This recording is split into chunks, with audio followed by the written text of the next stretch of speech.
Salut les traders, j'espère que vous allez bien. Aujourd'hui, je vais répondre à une question qui m'est posée assez souvent sur Instagram.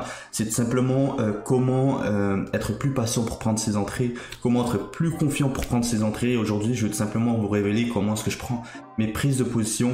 Donc aujourd'hui, je vous demande quelque chose de vraiment super simple mais qui m'aide vraiment beaucoup. C'est simplement de liker la vidéo et de vous abonner. Ça me fait vraiment plaisir et ça me permet en retour de vous donner, de vous aider dans simplement votre processus de trader. Donc voilà, on se retrouve tout de suite pour la vidéo. Juste une petite dernière parenthèse avant de vous montrer mon graphique. Si tu veux plus de contenu sur le trading, j'ai un TikTok. Tout simplement, je poste un TikTok par jour par rapport au trading où ce que je donne des conseils et astuces. Donc n'hésite pas à aller checker. Et encore une fois, tu as le lien du Telegram 100% gratuit en description si tu veux tout simplement rejoindre les membres du groupe et interagir avec eux. Donc on se retrouve sur mon écran.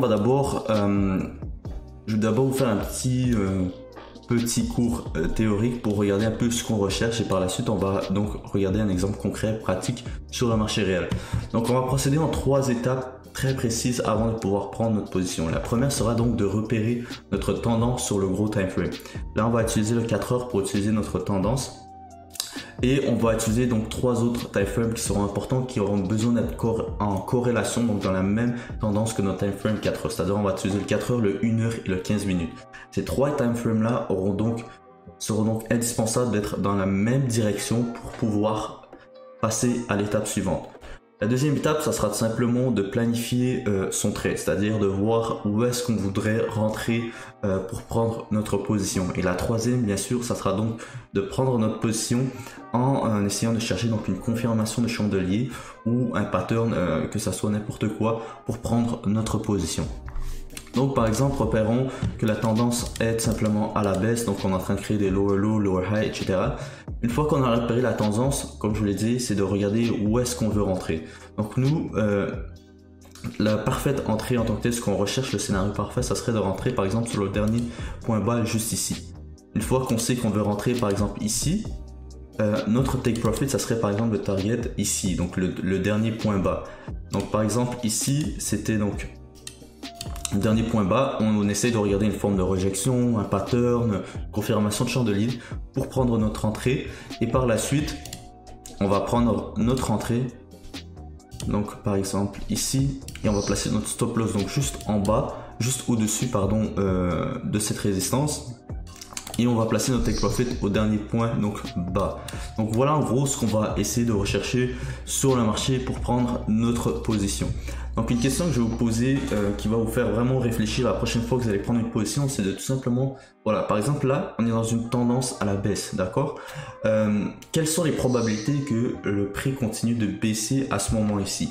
Donc lorsque le prix est ici, quelles sont les probabilités que le prix continue de baisser comparativement à simplement que le prix casse cette résistance et continue à la hausse?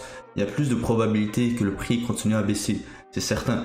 Et après, il y a certains qui vont dire oui, mais on sait jamais, peut-être que le prix peut casser. Oui, ça se peut que le prix casse ce niveau de résistance, fasse un espèce de fake out et puisse continuer à la baisse. Mais les probabilités que le prix continue quand même à la baisse sont plus hautes que le prix tout d'un coup décide de casser cette résistance et de créer un nouveau point haut. On est d'accord?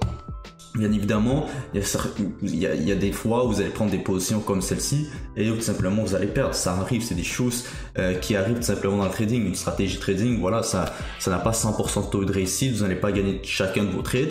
Mais l'important, encore une fois, c'est de respecter votre plan et votre stratégie. Là, je vous montre comment moi je trade en tant que tel. J'ai pas un taux de réussite de 100%, mais je vous explique comment est-ce que je prends mes entrées, comment est-ce que je m'y procède. Donc après, c'est à vous de voir comment est-ce que vous voulez tout simplement prendre vos entrées. Mais là, je vous montre comment moi, tout simplement, je m'y prends.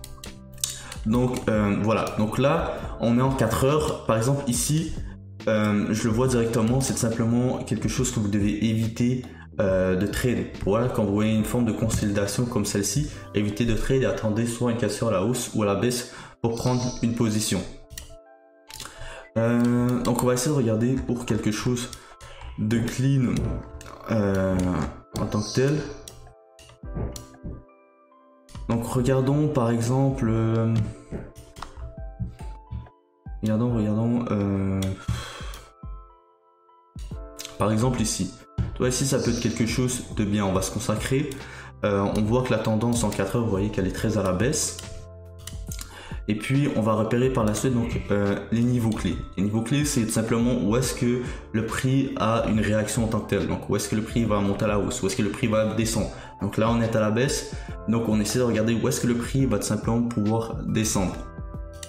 Donc vous voyez que la structure boum, boum, boum, boum, et on continue à la baisse, vous avez compris.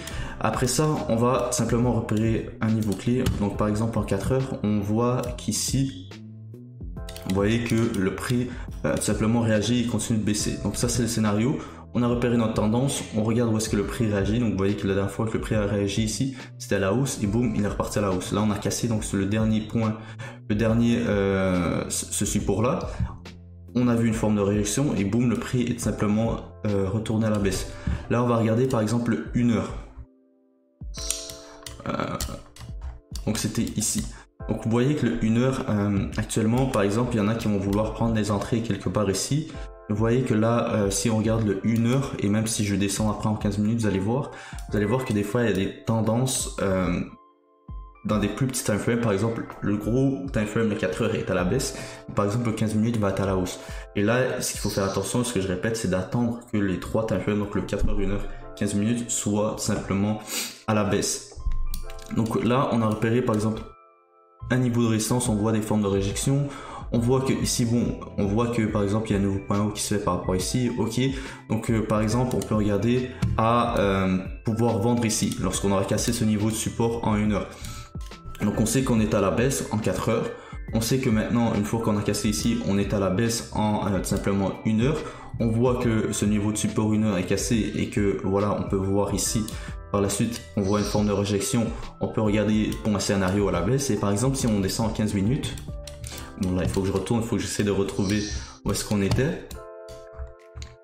Donc voilà, on était ici. Donc, vous voyez la même chose ici quand je vous ai dit que des fois il y a des tendances dans des tendances. Parce que ici vous voyez que le prix est en train de monter en 15 minutes, on est d'accord. Et là vous voyez que boum, le dernier support est cassé à la baisse. Et on voit que là tout d'un coup bah, la tendance est à la baisse aussi en 15 minutes. Donc là, ce qu'on va rechercher, c'est simplement une entrée. Donc on a planifié qu'on voulait rentrer ici, sur cette zone clé. Donc cette zone qui a été support, qui est devenue résistance, qui a été cassée. Maintenant, on sait que le 4 heures, 1 heure et 15 minutes sont à la baisse. On est d'accord? Donc là, à ce moment-là, le niveau ici est en train de tenir. On voit plusieurs formes de réjection. Et qu'est-ce qu'on va regarder en tant que tel pour des entrées. Donc moi j'aime bien rentrer sur des confirmations de chandeliers, par exemple des engulfing. Donc c'est par exemple ce que vous voyez ici. C'est des gros chandeliers avec beaucoup de corps et très peu de wick, donc de tiges ici, pour prendre mes positions. Donc par exemple ici, j'aurais pu prendre une position. Déjà ça enveloppe le dernier chandelier ici. On voit plusieurs réjections sur ce niveau donc, de résistance. Donc on aurait pu par exemple prendre une entrée ici, placer notre stop loss donc par exemple juste en haut ici, et puis par la suite boum, on aurait pu mettre notre take profit ici au dernier point bas. Et vous voyez que j'ai un ratio de 3.72 et que voilà, le prix boum redescend, il est venu retester encore une fois, mais par la suite boum, notre take profit est donc touché. Donc voilà un peu les scénarios qu'on va essayer de rechercher. Je vous répète donc les 3 étapes. La première, c'est de tout simplement repérer notre tendance sur le 4 heures. Par la suite, une fois qu'on a repéré notre tendance, planifier le trade, où est-ce qu'on voudrait rentrer. Attendre que le 4 heures, 1 heure, 15 minutes soit en corrélation, donc dans la même tendance. Encore une fois, je vous ai montré ici le 4 heures, 1 heure, 15 minutes sont à la baisse. Donc là, c'est un bon moment pour tout simplement pouvoir rechercher une position pour vendre et par la suite planifier son trade, exécuter son trade. Donc rechercher une confirmation de chandelier, un pattern, que ce soit un double top, un double bottom, n'importe quoi, ce que vous voulez. Et puis ensuite, boum, vous exécutez votre trade avec un bon ratio bien évidemment. Et puis vous placez par exemple votre take profit au dernier point bas et votre stop loss juste en haut de cette zone ici, de ces niveaux clés. Parce que par exemple, si le prix, ben voilà, il aurait décidé de casser ce niveau, donc ce niveau clé, ben hop, notre trade n'aurait pas été valide, mais au moins vous aurez été protégé, vous aurez placé votre stop loss au bon endroit. Donc voilà en gros comment est-ce que vous pouvez donc rechercher pour des bonnes entrées. Soyez patient, encore une fois, la patience ça paye. Ne vous précipitez pas pour rechercher une entrée parce que vous avez absolument besoin de trade Actuellement, on est jeudi quand je tourne cette vidéo et j'ai pris encore aucune position pour le moment de la semaine. Donc voilà, j'attends vraiment, j'ai mes scénarios qui sont déjà placés. Je sais où est-ce que je veux absolument environ prendre mes entrées et après voilà, j'attends d'être patient, de voir tout simplement s'il y a une opportunité qui se présente. Mais encore une fois, le plus important, respectez votre plan, respectez votre stratégie et c'est ce qui vous permettra donc d'être profitable, donc un trader profitable. En tout cas, j'espère que vous aurez apprécié cette vidéo. Si vous êtes resté jusqu'à la fin, n'hésite pas encore à donner ton avis en commentaire, lâcher un petit pouce bleu et à t'abonner, c'est super important. Et puis je te dis à très bientôt pour une prochaine vidéo. C'était Henri, ciao.